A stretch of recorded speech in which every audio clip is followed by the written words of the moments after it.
So I'm just beginning, sir. Okay, sir. Good morning, good afternoon, and good evening to everyone present here. Myself, Sibsankar Palit, and today I'm going to speak on the topic space and health. Basically, how space technology is taking charge of your health. To introduce myself, currently I'm an undergraduate freshman studying at City College, Kolkata, pursuing BSc Honors in Chemistry in West Bengal in India. And I have recently started a position of team coordinator of Life 2 and Beyond, which is a humble initiative started to carry out research work and outreach-related activities related to astrobiology and space-allied studies. I've been a mentee at Art of Inquiry since January 2022 under the mentorship and guidance of Sir Ryan Kirby.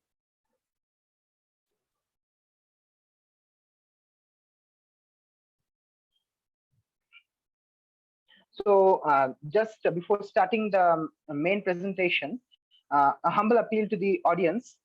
If you could kindly engage in the discussion and put in some inputs while the presentation goes on, because I just don't want this to be a monotonous lecture, so that we can mutually learn by the end of the presentation. So I would just request everyone to put in their inputs during the discussions and also during the Q&As at the end of the presentation. Therefore, henceforth, I'll be grateful to everyone. So first, I would like to know from the audience, what do you all feel the general role of space and the role of space in society? If I could get some inputs in the chat section, it would be great.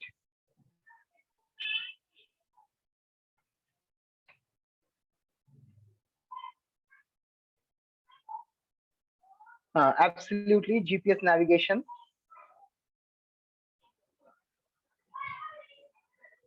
Yes. Of course, another place to explore. In fact, it's a vast area. So so we all know that, of course, curiosity, communication, exactly, which comes under place from where we originated. We all exist as of all. Of course, that is the connecting feature of space. So we all know that space is one of the most inter, multi, and transdisciplinary fields of human endeavor, which is more than just exploration. It can be exploited too. So let's see a set representation of the vital aspects of space in the next slide. So here I have tried to represent space as a universal set consisting of these main components, contributing to different aspects, including society as well.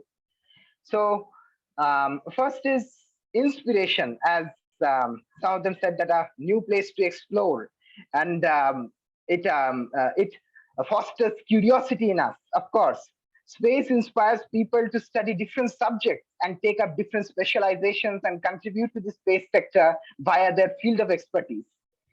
It often gives pathway to new careers, and they are quite innovative in their own way. With respect to Earth observations, as someone mentioned, the GPS navigation, of course, we live in an age of data, and without data, we know that we can't do anything in today's age. So data from the remote sensing, the GIS technology, the GPS technology is very, very crucial to understand the environmental factors and take steps accordingly. It is also helping us predict the natural disorders and take necessary steps. In fact, a more sustainable way of agriculture named precision agriculture got developed with the help of this data provided by the satellites, which which plays a very key role in precision agriculture. Next, of course, the space sector is carrying out many developmental and educational goals in the remote and distant areas where infrastructure is absent, and also health related developmental goals are also being carried out. The space sector, of course, offers for different technical and non-technical jobs, opportunities that, of course, contributes to society as a whole. Next is space spin-offs. Of course, are one of the most hot topics in space. Basically, space spin-offs are those products or effects which are initially developed for space-related activities, but later on proved to be very useful in other sectors, non-space sectors, or even the space sectors too. Of course, I will be discussing more space spin-offs used in the health sector. I'll be mentioning it in my following slides. But as of now, to name some, like the fuel cell engines, chlorophyll detectors, which act as plant stress detectors, biosensors to test for pathogens. These are some of the potential space spin-offs which have contributed to the society greatly. And of course, I can bet that you will find a signature of space and tech in each and every aspect of your society. As someone from the audience mentioned, that communication, of course, without communication, this vast globe couldn't have been a global village. So satellite phones are helping in helping the enhancement of communication in the distant areas, including the aircrafts and on the higher seas where the network is not that great. And then broadcasting of TV programs via geostationary satellites. Then GPS navigation, of course. So all these are, and of course, there is solar panels too. So these all are the aspects that we see in our daily lives, which are directly related to space, which are blessings to us from space. So, and also we shouldn't forget that now Ukraine is going through a crisis period. And after the appeal from the Ukrainian Minister of Digital Transformation, Mr. Elon Musk activated the Starlink internet terminals for the Ukrainian people. So basically, this example is the classic thing which, in short, explains that how accessible space technologies are to all. Anyone can access anything from any part of the globe, and space unites us all. And one of the most important features that we miss when we talk about space, we often say that we have reached to the moon, but we couldn't connect with each other. But I think it is the totally opposite. Space unites us all. Space gives us a unified view of the world. Space connects different people, different fields, and different nations. The classic example of space uniting all of us is the International Space Station, which is one of the most expensive projects ever worked on by humanity and most collaborative projects ever worked on by humanity. And also, this global cooperation helps discuss on these important issues related to humanity, like the space debris, asteroid strikes, climate change, environmental degradation, and also helps maintain peacekeeping. And finally, coming to the main topic of today's discussion, the integration of space technology with the health sector. And I will be discussing it in the following slides in further details. But space technologies are considered to be at the center of medical innovation. But before moving to the discussion on health sector, I would now just request the audience to give their inputs on if they know some applications of space technology in the health sector. And some of them we have already seen during the COVID-19 period. If you could just put in some inputs in the chat, I would be grateful.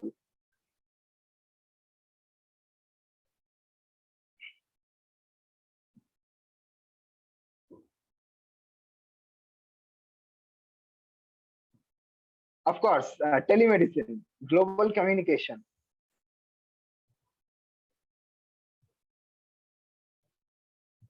Some more.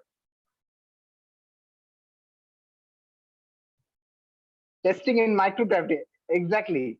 When space experiments without this point, the health sector is can't be integrated without this space experiments context. So moving on, we humans, I just wanted to put this point that why did we start space exploration in the first place? Considering that we wanted to reach out to the stars in someday. Means a long-term vision, maybe a hypothetical vision may not be achieved. It may take many centuries to achieve. But we don't do things that are easy. We do things that are hard, as said by President Jefferson. So, but to make this dream into a reality, we need to move beyond our planet too, into that austere and unique environment of space where human health will automatically be affected. So indirectly, I'm trying to say that wherever humanity goes in the universe, three components are important in here: food, shelter, and health service at least. So today most of the space supplies are done from the ground missions, but space missions are ground stations. But we are trying to move forward to a time where space missions can be self-sustainable and autonomous, because then only we can venture onto a permanent long-term space mission to Moon, Mars, and then beyond. So an astronaut crews need to be autonomous and a little bit more Earth independent, then only this vision is possible.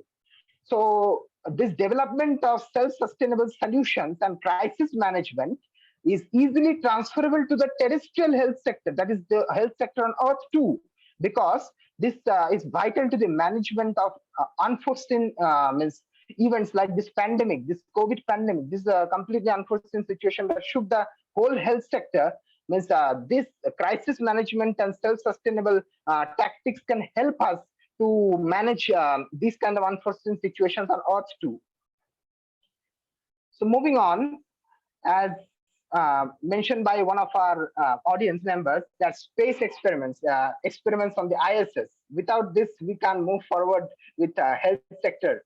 So ISS, as we all know, the International Space Station, is a unique laboratory in the space, in the unique space conditions. It has produced many medication and medication components in different environments of the space. So we think that astronauts are different to the general public. Of course, they are different. They live in space and we on Earth. But we do share some grounds of commonality. Like astronauts do face health issues. Living in that extreme environment in space, like the microgravity conditions, that is almost zero gravity condition, radiation, the harmful cosmic rays, the circadian rhythm, that is the biological tendency of the 24-hour cycle of a person during his waking periods and his sleeping periods. And then the mental health, of course, the astronauts do live in confinement and isolation, so their mental health automatically gets affected. So they do encounter such health issues. Similarly, on Earth, general public do face problems with respect to aging, and also as our daily inactive lifestyle is increasing, so we are facing health issues which are similar to that in space. So the space life science experiments are basically focused on bone loss, asthma, mental health, sleep disorders, and many others. But many useful research findings have been produced, which have been useful for the people suffering with the cardiovascular disorders, the type 2 diabetes, the osteoporosis, and then balance problems too. Now, as I already mentioned, that some of these most important space spin-offs come with the with the health sector. That is, I have already mentioned here the few important space spin-offs like the NeuroArm and the Modus 5. So basically, these two space spin-offs or space products were originally developed from the technology used for the development of Canadian space robots, namely Canadarm2, and Dextre. So NeuroArm is basically developed from that same technology, but its work is it's actually a highly precise robotic arm, which helps in the performing of brain surgeries and helps in doing precise operations by the neurosurgeons. The Morus 5, which is developed from the same technology as I discussed, is actually a second generation robotic digital microscope, which is helping patients with variety of brain and spine conditions. So basically, these two space spin-offs are very vital to the precise operations done by the neurosurgeons. Now, astronauts' health monitoring. Of course, on Earth, we have our family doctors or maybe occasional doctors whom we visit and then check our health. Of course, we may use telemedicine too. But how do astronauts, how is the astronauts' health monitored? Because they are in space and we can't send too many doctors to space. And astronauts do have to be multitasking and also be autonomous. So many doctors may not be, but they are truly specialized in their own fields. So uh, for astronaut health monitoring, the remote technology is used. So I'm just mentioning here that telemedicine is an important factor which will be discussed in more detail in the following slides. So telemedicine is basically providing medical consultancy via telecommunication practices, and integrating it with the space spin-offs will just make it a great way to help the astronauts. So biomonitor was developed for this reason too, and bioanalyzer for the same reason.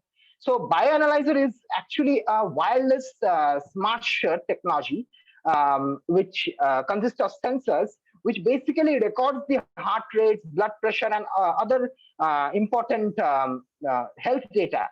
So the work will remain same, but this can be translated into the terrestrial health sector. Suppose we are availing the telemedicine services where medical consultancy is provided to the patient by a doctor using telecommunication. So if the doctor asks for data, so how will the patient provide for the health data? If the patient has access to this space spin-off like the biomonitor, he will be providing the data just then and there.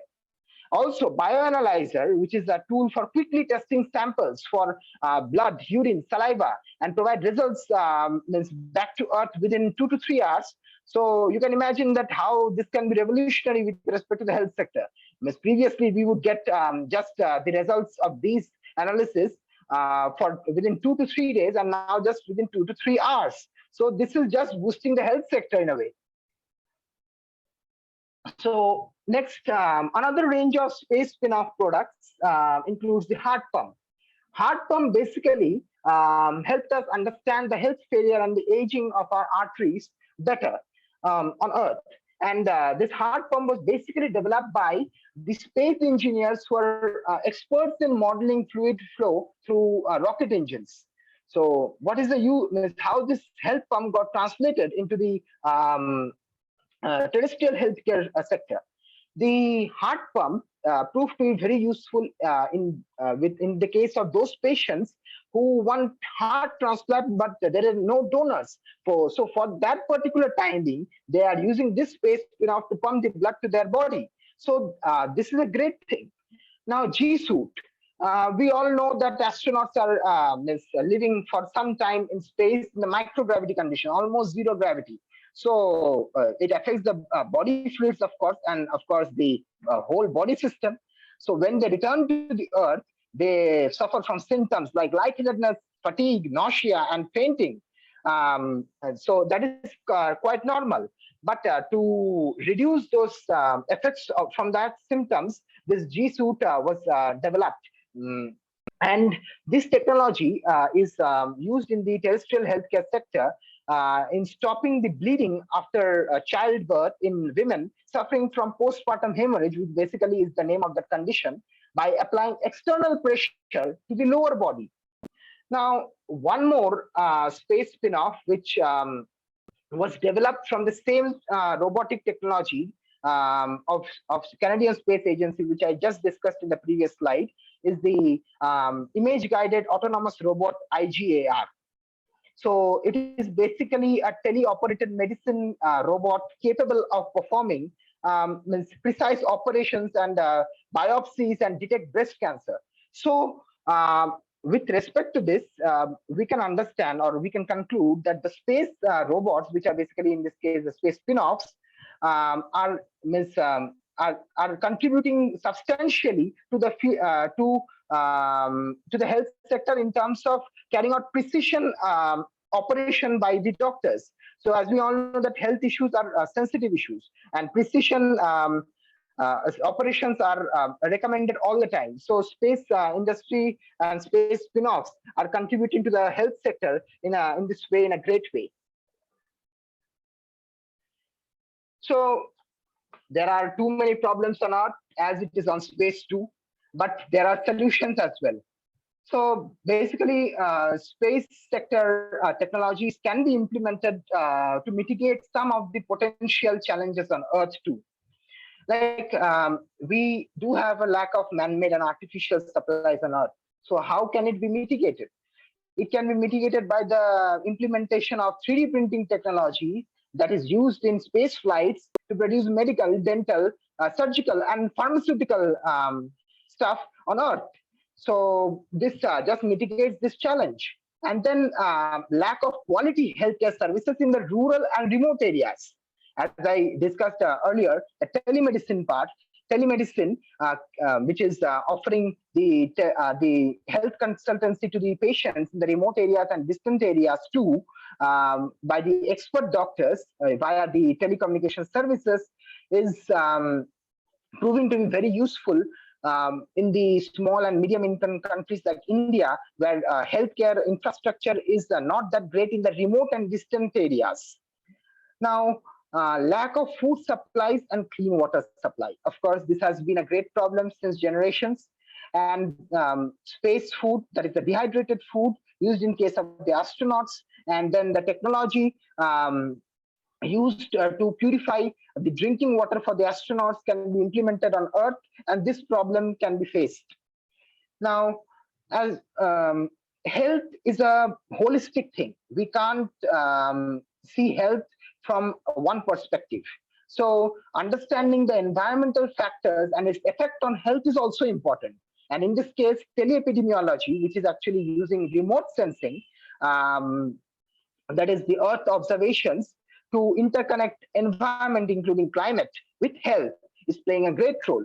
So this assessment and monitoring of the environmental factors is with regard to spread of diseases, and monitoring and mapping and then combating the spread of diseases in this case is a crucial point here, because teleepidemiology is a growing field and it will contribute substantially in future too.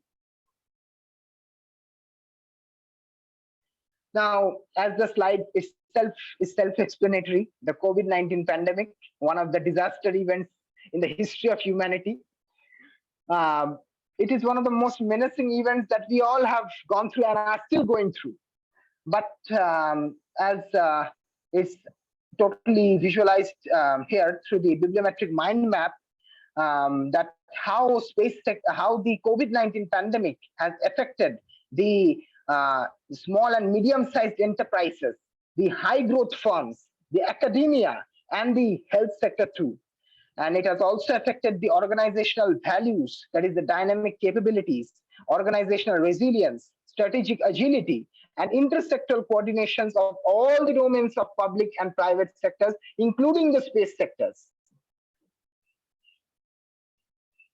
But despite all the losses faced by the space technology, space and its technologies, the space sector basically, the space sector still continued its 24/7 selfless service to the whole of humanity to combat the impact of the COVID on humanity.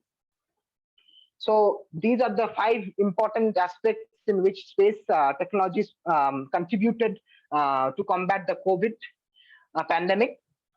Earth observations, remote sensing, high-resolution satellite imageries, GIS technologies, these all basically, help mapping of the hotspots and also help track the spread of the COVID-19 across the globe. Then telemedicine has already discussed what it is. Telemedicine, in case of the COVID-19 pandemic, was a necessity, because we all know that social distancing was an important factor during the COVID-19 pandemic. So telemedicine was the only way left out to humanity, and also telemedicine helped those patients, the non-COVID patients, because as we all know that due to the outbreak, there were less limited beds in the hospitals, and more preference was given to the COVID patients rather than the non-COVID patients. So telemedicine proved to be a boon for those non-COVID patients too. And but telemedicine, one important thing with respect to telemedicine I want to add in here, that is many countries including India didn't implement this telemedicine thing legally into its public health sectors. But since it became a necessity during this COVID period, so India issued the Indian medical department, head of the department issued proper guidelines with respect to implementation of this telemedicine in the public sectors. Now, space spin-offs, as already discussed, but in this case, I want to discuss two important space spin-offs which have been implemented and could be implemented better with respect to combat of the COVID-19 situation. One is the biomonitor, as already discussed in one of the previous slides. Biomonitors, that is the short technology that with the sensors that can measure all your health factors. So during the COVID, we know many patients got home isolated. So how will the doctor monitor their health? That's basically by the use of biomonitors, which is accessible to the public. And then the European Space Agency's fieldable laboratories, lightweight fieldable laboratories, which are portable laboratories. And what did it help in? We all know that vaccine vaccine camps and also COVID testing camps were set up all across the globe in different parts of the world. And with respect to this, some portable laboratories were required. And ESA's lightweight fieldable laboratories played a great part in this way. Now, teleepidemiology, I also discussed this in one of the previous slides, but with respect to this one, teleepidemiology helped improve our understanding of the COVID-19 and its control through monitoring, sharing of data, digital tracking of contacts, and looking into the risk factors and forecasting of infectious diseases. And lastly, at least in my case, I would like to add this point that during the COVID-19, I did get more aware with regard to the mental health, because we all were isolated from each other. Social distancing became important. So this is another common grounds we shared with the astronauts. So the astronauts at ISS and the general public during the COVID-19 pandemic, both are isolated and stay in confinement. And as a result, their mental health is automatically affected. But space, since it is at the forefront of this thing, so space does have a global dialogue in this case, and NASA did provide for many resources for the management of public mental health during the COVID times. And finally, coming to the conclusion, the deeper interconnectedness of space and healthcare on Earth has long had been an impact on our lives, even if we couldn't properly recognize it. But now this interconnectedness is more relevant than ever, as the rapid growth of telemedicine, teleepidemiology, space spin-offs, Earth observations have helped us monitor and map the pandemic and have helped many people globally access the quality remote healthcare services. And these are the references I have used in my slides. If anyone would like to dive deep, could put it in the chat section. I would copy it and paste it in the chat section.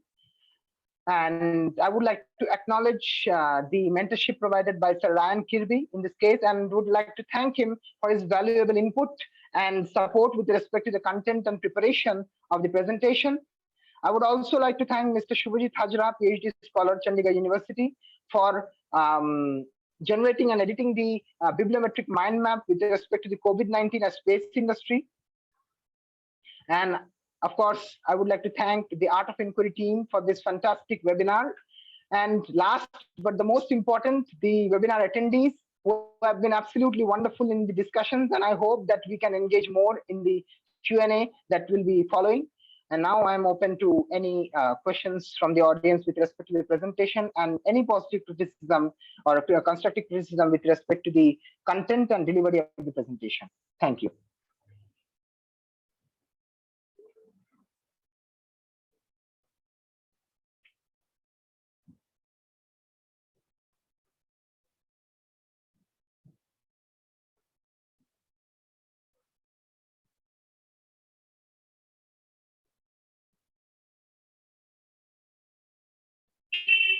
Yes, sir. I think so. Michelle, sir, has some question. Sir, yes, sir, of course. There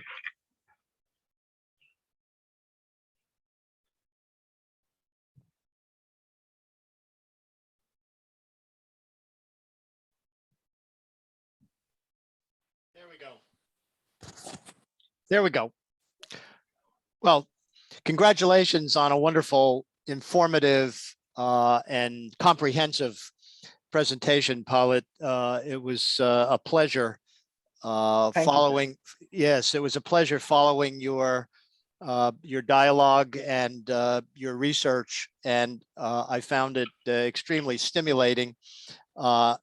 And also a whole bunch of new words. I mean, epidemiology is a new one for me. I mean, certainly telemedicine and telehealth is around, and also some very interesting connections between what's happening in space and what's happening to us, and can potentially be happening us to here on Earth.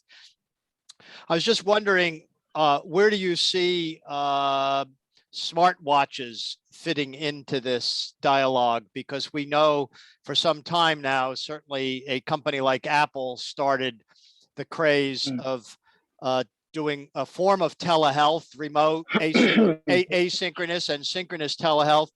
And do you see the day, and did you find anything in your research that suggests that bioanalysis and sensors will become part of that, fed into a larger network for the overall medical field?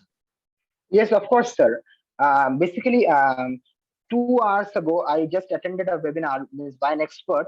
It was a panel discussion among the telemedicine and healthcare sector experts who are interested in space and its applications in the health sector. So there they were mentioning about this same smartwatch, means how the future is going to be. Means now we are just poking our fingers to take in the blood for the measurement of the sugar level in our blood. But a day will come, not far away, maybe in the next 2 to 3 years, that we'll be wearing a watch, like just like the biomonitors, as I mentioned in my slide, that the sensors are there.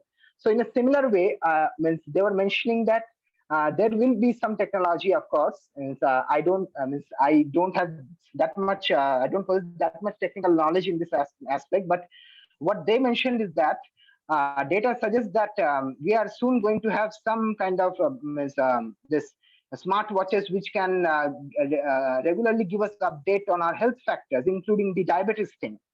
So means we are very hopeful that technology will be integrated with all areas of science and for other fields too, and we'll see a great future too. Great, thank you. Yeah, I'm hopeful too. It seems like that's where things are going. Yes, sir. It's actually after the Second World War, the developments paced up so much that it's at times it's quite difficult for humans to take in that much developments, and means at times I feel that we are living in our dreams, that so many things are happening. It feels like all sci-fi things, but it's going to be reality. Thank you. One of the things that came to my mind when you were discussing these various aspects is that, including mental health, which I totally agree with, is some of the things that happened in the world where we had denial, we had misinformation, we had disinformation, which unfortunately caused the death of many people unnecessarily. And I hope part of this dialogue helps strengthen our belief in what science is telling us as we go forward. Absolutely, sir. Means Thank you. Means science, of course, provides the evidence, but people do have to understand that evidence does matter in each and every case.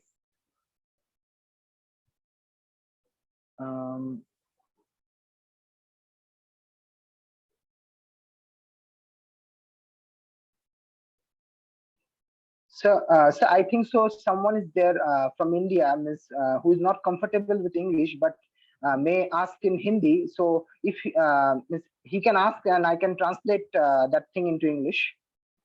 So Tejas, if you could kindly switch on your mic and ask the question.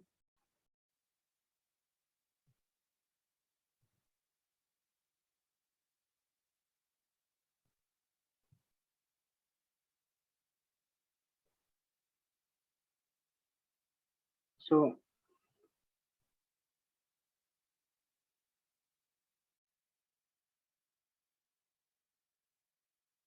can I just stop sharing the screen as of now? Yep.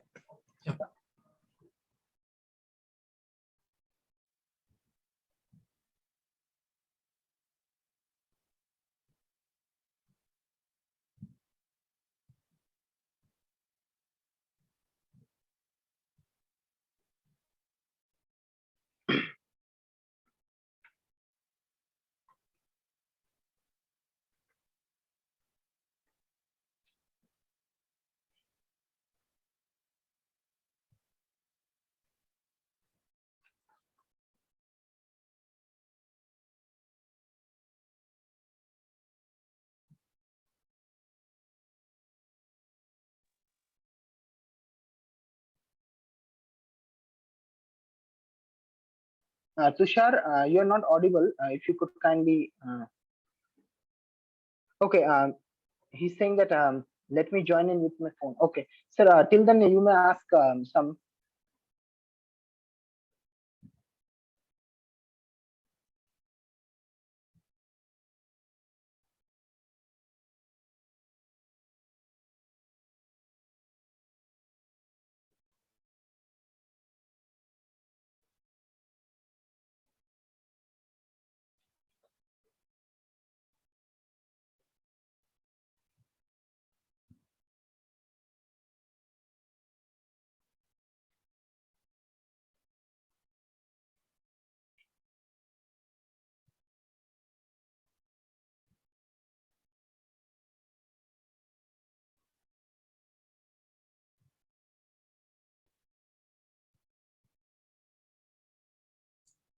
Do you think you'd be able to talk a little bit about how all this relates into the idea of, like, future space establishments, and how will this impact our presence on other planets eventually?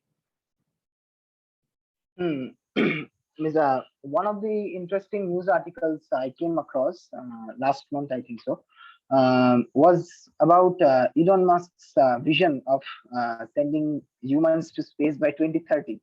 But as we all know, that visions should be supported by data. But current health-related issues with respect to the astronauts suggest that the time period that will be required to send humans to space, within that time period, due to the conditions, the extreme conditions like radiation, microgravity conditions, etc., in the space environment, we are going to lose 50% of our RBCs, red blood cells. So basically, you can understand that there is no use of sending humans to Mars with just 50% of the red blood cells left. So, this is termed actually space anemia. So it is a kind of extreme anemia, as far as I know. I didn't go through the technical papers, but if this if a solution is brought to this space anemia, Of course, means the minor kinds of anemia that we know on Earth can be solved. So basically, our research is focused to the extreme condition, but it is staying back on Earth. Means there are many books written, means I know of, like one had the title that we are spending so much money to find out life in the universe, but we are not spending any money on the environment. I think so. This is a completely misunderstanding of space itself. Space is the only thing that first gave data with regard to the climate change. So how can you say that means it's not helping in the environmental factors? So this is a completely misunderstanding thing. And also some we as humans are utilitarian, means we always find for utilities in things. Means to be human is to explore, and we are born for exploration. And at least like the Indian Nobel Prize Physics Nobel Prize winner C.V. Raman once said that we have to keep our ears and eyes all open and be alert. And we are in this universe, and we are amazed by this universe and try to at least unveil some part of the great mystery. And that some part means if each and every human can put their bit, means this will eventually add up to a great means realm of knowledge in the future, means, and it will help solve this entire mystery. So I think so Tushar is ready. I think so. Tushar, you can switch on your audio and you can ask. Hello, I'm audible now? हम्म। अब आवाज आ रही है ठीक से? हाँ हाँ ठीक है। मेरा ये सवाल है कि जिस अभी टॉपिक पे अभी चर्चा कर रहे थे आप सभी लोग, तो आने वाले समय में जाएंगे या चंद्रमा पे जाएंगे और वहां पे कोई बैक्टीरिया इस तरह से कुछ हुआ, और कुछ अभी जैसे कोरोना पैंडेमिक आया था तभी कुछ हुआ, तो उसके लिए क्या तैयारी है? उसके लिए क्या इस रिलेटेड सब्जेक्ट के लिए तो उसके लिए कुछ तैयारी की जा सकती है? हाँ, तो कैसे, उसके ऊपर कुछ बताइए। मतलब तुम बोलना चाहते हो कि ये कोविड के तरह अगर कोई मतलब परिस्थिति दिखाई दे, मतलब हम अगर दूसरे प्लैनेट्स में जाए, हाँ तो ओके ओके, तो मैं उसको इंग्लिश में ट्रांसलेट करके मैं बोल रहा हूँ कि तुमने क्या पूछा। So sir, actually he asked that means provided means we go to means we establish on other planets, so what are the solutions we are bringing to it? So Tushar, means I'm just first answering in Hindi so that he can understand. Tushar, are you comfortable with English if I answer? Hello. Okay, so I'm proceeding. Okay, he's comfortable with English, so I'm going to answer in English only. So before starting the means healthcare, before starting the main content with respect to the healthcare, how space technology can be integrated into healthcare, I did mention that that space missions are becoming self-sustainable, so that it can sustain. So that will only lead to long-term space missions to Moon and then Mars and then beyond. So there I also mentioned that that the space crew need to be autonomous and also a little bit Earth independent. So this self-sustainability means we have to develop a way so that we can sustain ourselves in that long journey. This can be transferred to the earthly health sectors. And this crisis management, this tactic of crisis management, and then this tactic of crisis management, and then also tackling the unforeseen situations is how to develop self-sustainable solutions to pandemics. Means we were not prepared for this COVID pandemic. No one could have imagined in 2019 that such a great pandemic would occur across the world. So I think so means preparedness beforehand means to any unforeseen situations we can anticipate is good And in that way, we can also, provided we do some establishments on other planets, if any mishappening happens in that planet, then we can tackle it too. I hope that answers your question, Tushar. Okay. If others from the audience could ask some questions, I would be happy. And say, I think we have time for about 1 or 2 more questions, depending on the length of them. So we're doing well.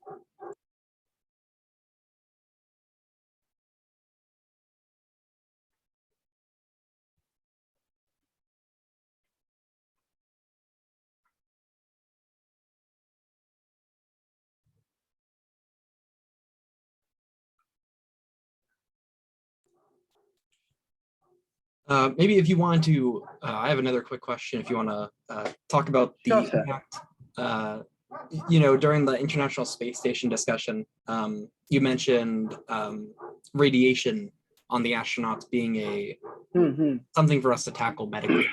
And that would certainly be a barrier for these long-term missions and things like that. What are some of the impacts of radiation on, excuse me, on astronaut health? Actually, it is very much relating to the. So, 1 second, I think so. Someone has question. Okay, let me answer this. It is very much relating to the space anemia thing, that radiation causes cell damage and of course breakdown in the red blood cells and loss of the red blood cells.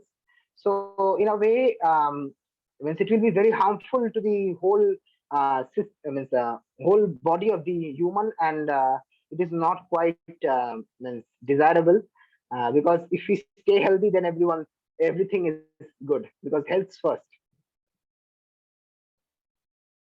So thank you. Drawing on the thought of solving health problems of going into space, like the space anemia, as was mentioned, can it also help in making space travel something we have seen quite a lot in the recent times being undertaken by the wealthy, more accessible in the future? Okay. Shubhanjan, I think so. You may have noticed that I use the word space establishment instead of space colonization, because you are from India, myself from India, Ryan from America, and I don't know of others. Most of them are from India only, I can see. So we all have suffered from the effects of colonization in the past.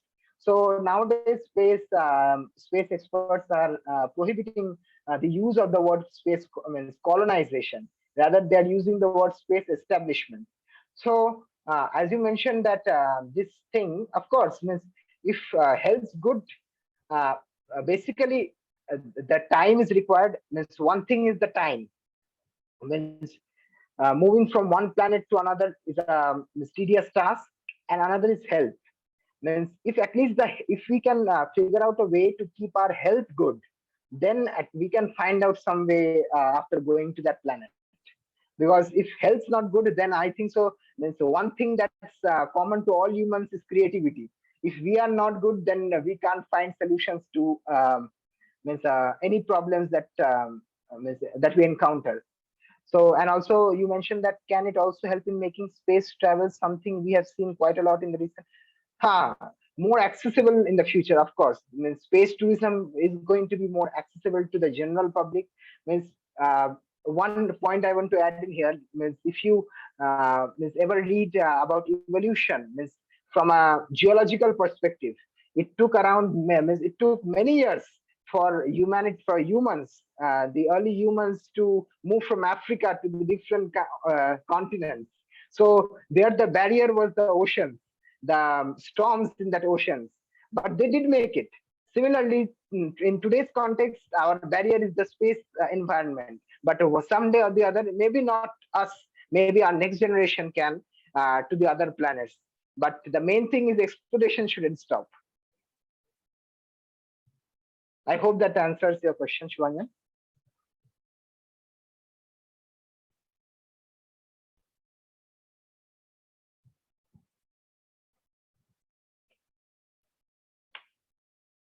Okay, sir. I think.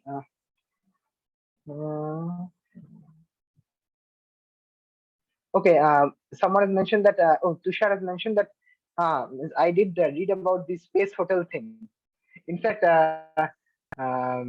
thank you, Shwanyan. And I also did read about something related to the space tickets. Means basically it's animated credit cards something. So SpaceX has made this, I think so. So in future, when we go for space travel and all, means when it's accessible to public, like we have tickets for the trains and boarding for aircrafts and all.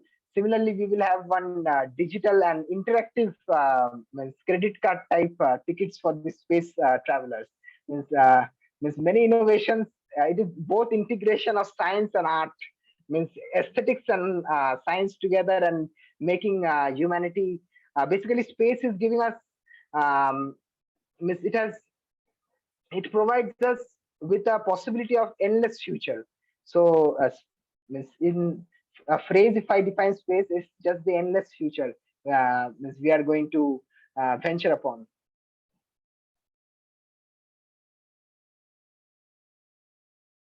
Any other questions from any other audience?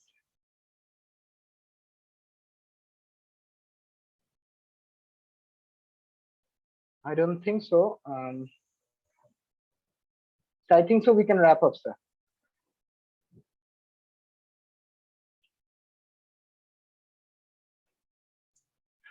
For public access to space, it happens in 40 years, if I'm not wrong about. Yes, of course. It is a matter of time. It will surely take some time. I don't have much technical knowledge with respect to this. So I personally feel that it will take time, but it will happen someday.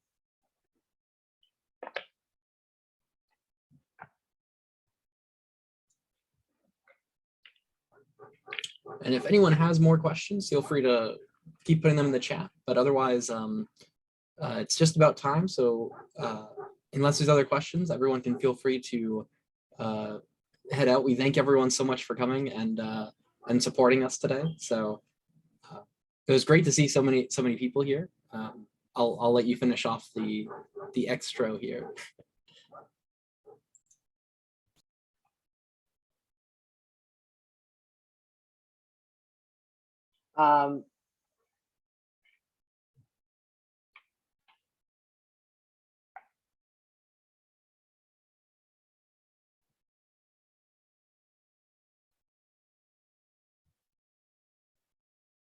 So I think so we can wrap up now. All right, then we're all set. Thanks everyone for coming, and have a great rest of your day and weekend and night wherever you are. So we always appreciate everyone coming and learning a little bit today. So thank you. And thank you so much to our wonderful presenter, of course. Thanks, everyone.